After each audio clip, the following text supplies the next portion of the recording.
December remains warm, too warm to create the kind of stress that leads to feeding urgency and daylight movement. But as Josh Sparks and Drake Lamb showed us recently, when you have food, anything is possible. They still eat, it is just a matter of when. On the evening of December 21st, I play my best card.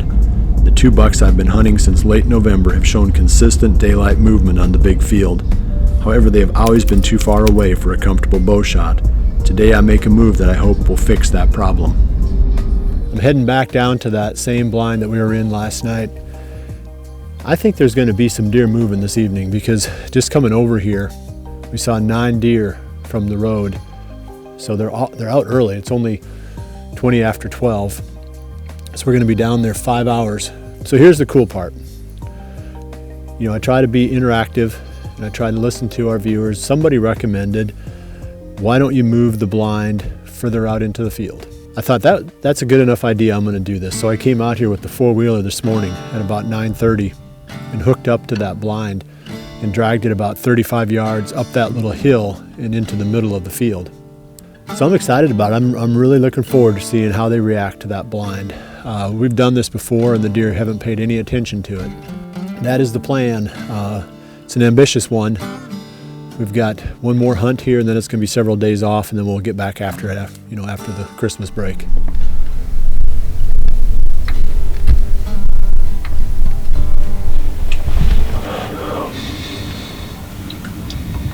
Yep, Scarface.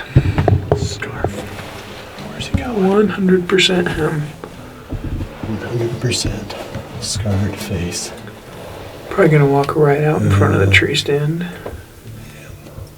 There's a doe or something back there with him just to his left. I'm glad he's still alive anyway.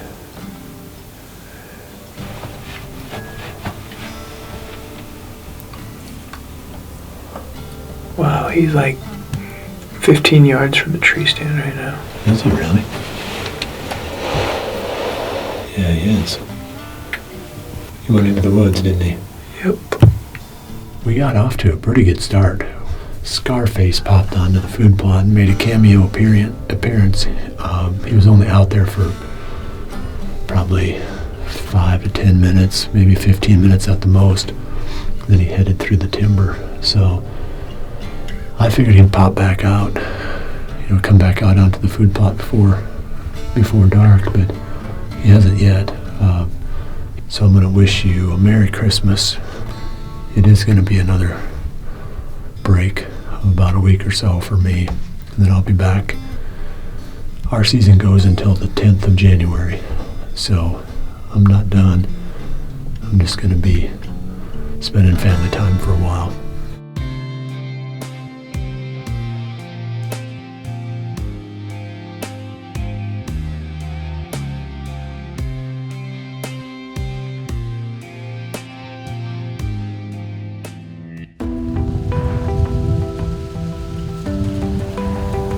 Four days later, on Christmas Day, Jared Mills is back in eastern Iowa celebrating the holidays with family.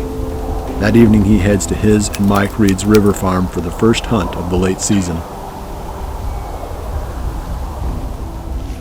Hey guys, it is Christmas afternoon, December 25th, and I just got done doing a hanging hunt in a new spot on Mike and I's farm. It's a really cool spot, and I'm excited to see how the evening plays out.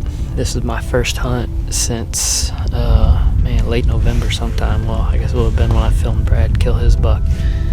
So this is my first time out. I've been busy at home. My wife and I had our little girl, so that's kept me pretty busy. But with that being said, it feels good to be back in a tree.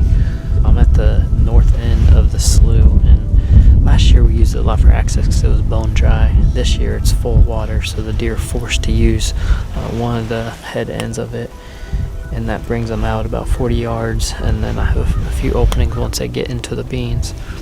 It looks like there's still quite a bit of beans out there, but you can see they're getting picked pretty good, so hopefully we'll see a lot of deer tonight. It just feels good to be sitting over some food after working my tail off this summer to make improvements and to get food on this farm. It's pretty cool to actually be hunting over it, and hopefully it pays off. So got about 2.5 hours left in this hunt, and I'm really excited to see what happens.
The deer finally working their way off so I can do a quick interview here.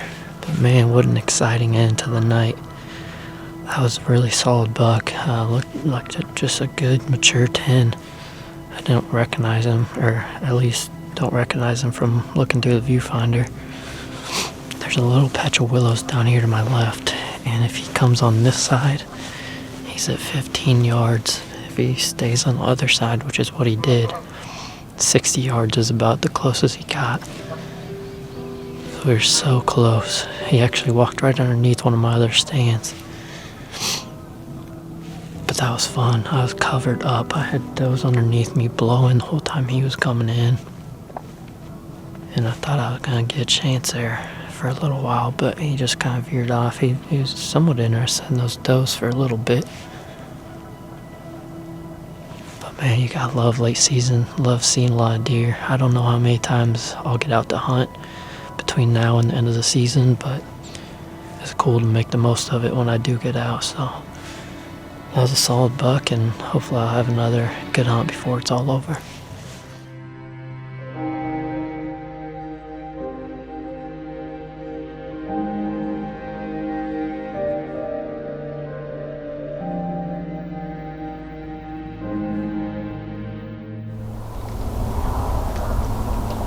Jared and Mike's hard work during the summer, creating several food plots on their farm, nearly paid off. But despite a solid pattern, Jared's hunting time is growing scarce. With a newborn daughter, it has become a struggle for Jared to hunt the late season. While we generally spend the late season sitting right on the food, another very good strategy is to hunt just inside the timber, on the trails leading to the feeding areas. While you won't see as many deer hunting this way, the shots will be much closer. On the evening of December 28th, team member Matt Lang demonstrates how well this can work while bow hunting in Missouri. It's December 28th. Logan and I just snuck in here as quietly and early as we possibly could. We've got a steep ridge in front of us that we think bucks are bedding in, and there's a cut bean field at the edge of this, and they've been funneling through here late up the evening, heading out to the bean field. We're going to keep it short and sweet, and hopefully we have some action. It's that tall Dan. That tight Dan. Okay.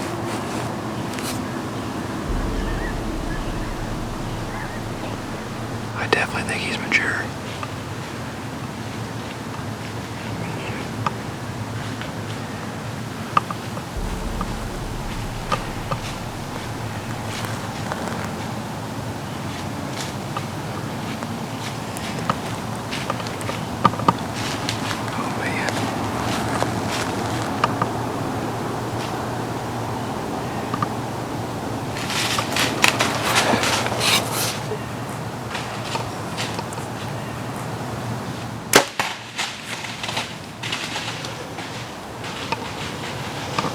hit him. I might hit him a touch low. He's going down right there. He's going down. He just went down. Good shot, buddy. Baby. I can't believe he came up right there. Nice shot. I cannot believe that just happened. He's down right there. You watched him go down? Oh yeah, he's down. He didn't go 40 yards. He's laying right there. Man.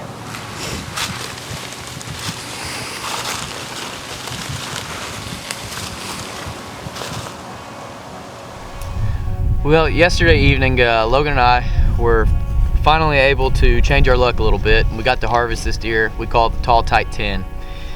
We snuck in on the backside and got pretty aggressive with them, and we are tickled to death to finally have a season changer for us. This is the first mature buck that I have even laid my eyes on this year, so we're blessed beyond belief, I guess you could say, and just tickled to death with them and just grinding it out, able to spend quality time to take pictures behind a mature buck just like this.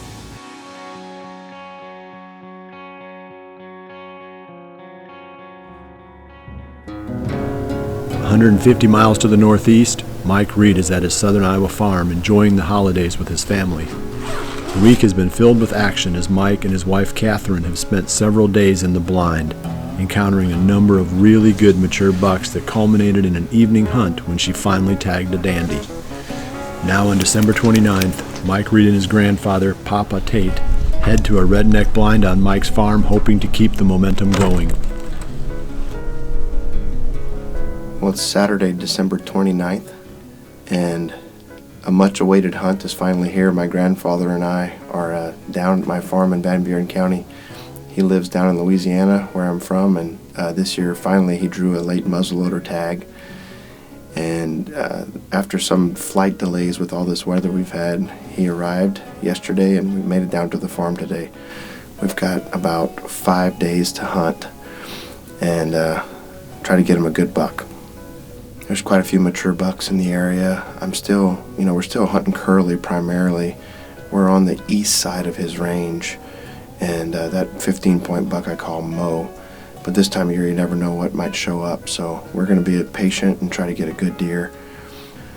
We're going to get quiet. It's about 3 o'clock in the afternoon. Sun sets around 4:45, so the deer should start moving here pretty soon. Really excited for the hunt.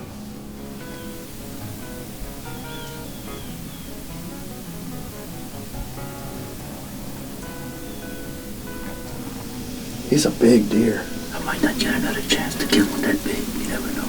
I know. Let's see ya. He's really big. He just is broken. Let's see ya. Okay.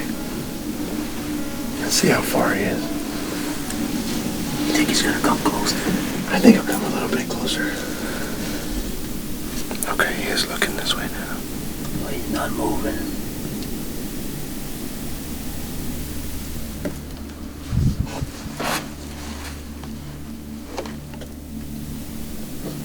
He's broadside now, but he's... It'd be nice if you could see his whole body. Huh? It'd be nice if you could see his whole body. No. Because if you hit him high and we don't get him, I mean, might as well let him come up. I guess I better wait. Come up a little, let him come up a little bit more.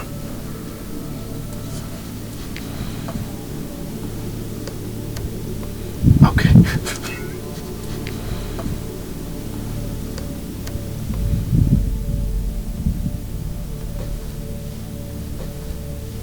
Do you want to shoot him right now? Shoot him. Do you want to? Wait.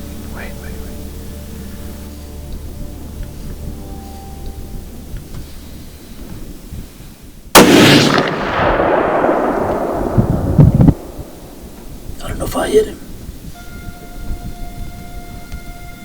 Yeah, he went down.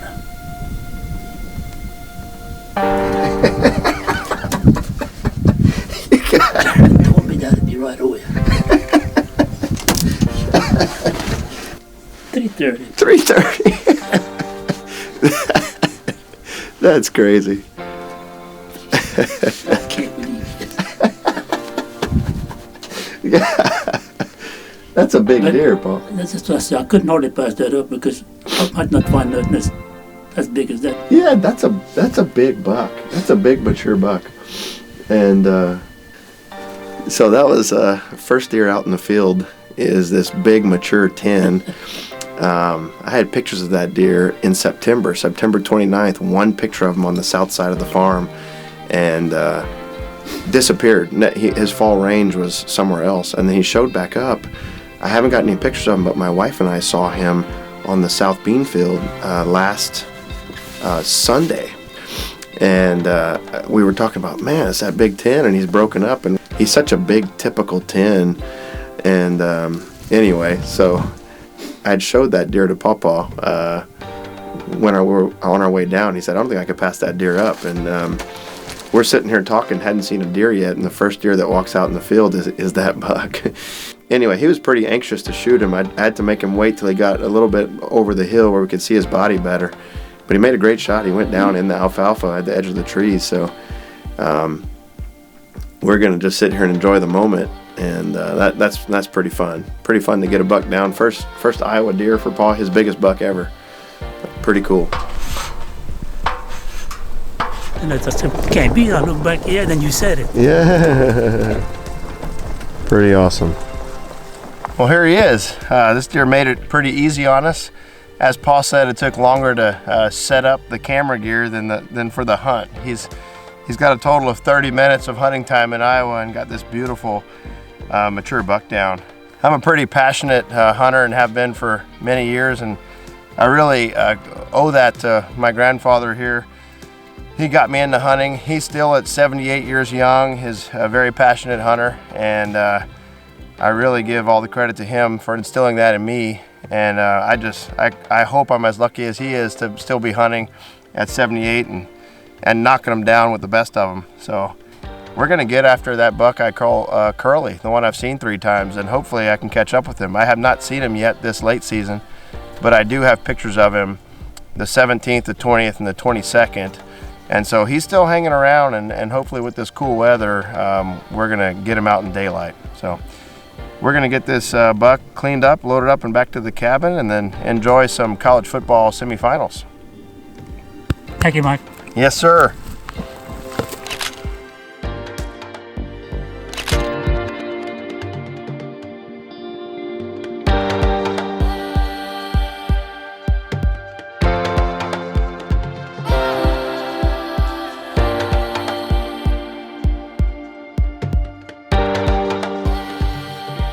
The next day, 150 miles to the west, also in southern Iowa, Owen Riegler finally has the chance to get back into a tree stand. Owen can't give up on the giant typical that he calls Uno, a deer he has been following for several years.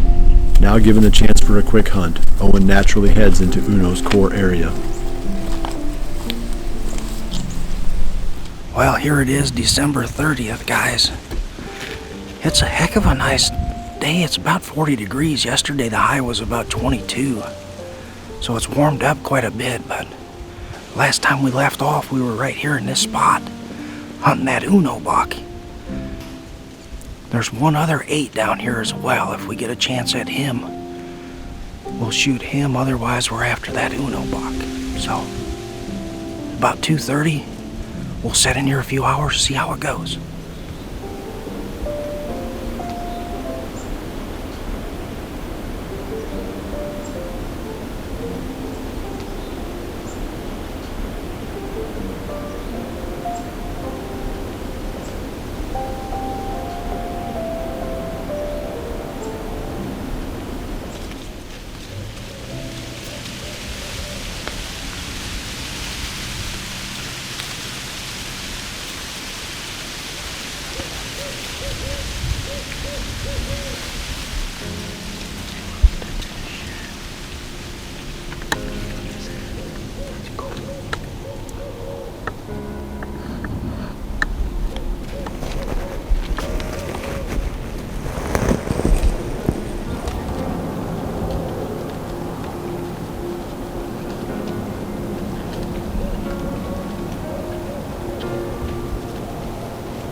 Man, what an awesome evening to be out. I was trying to give an update there, seeing those deer looking back over my shoulder, and it was like someone opened up the floodgates. bucks just start filing in. We've been covered up all the last hour after that, but deer all around us. We still got 4 or 5 feeding right here, but no shooter bucks, darn it.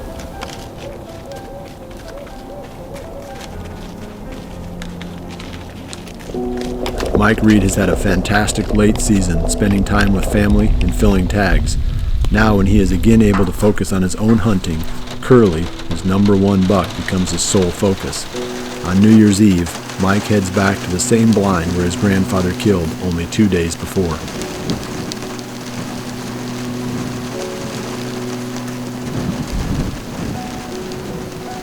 Well, it was a close call tonight on Curly.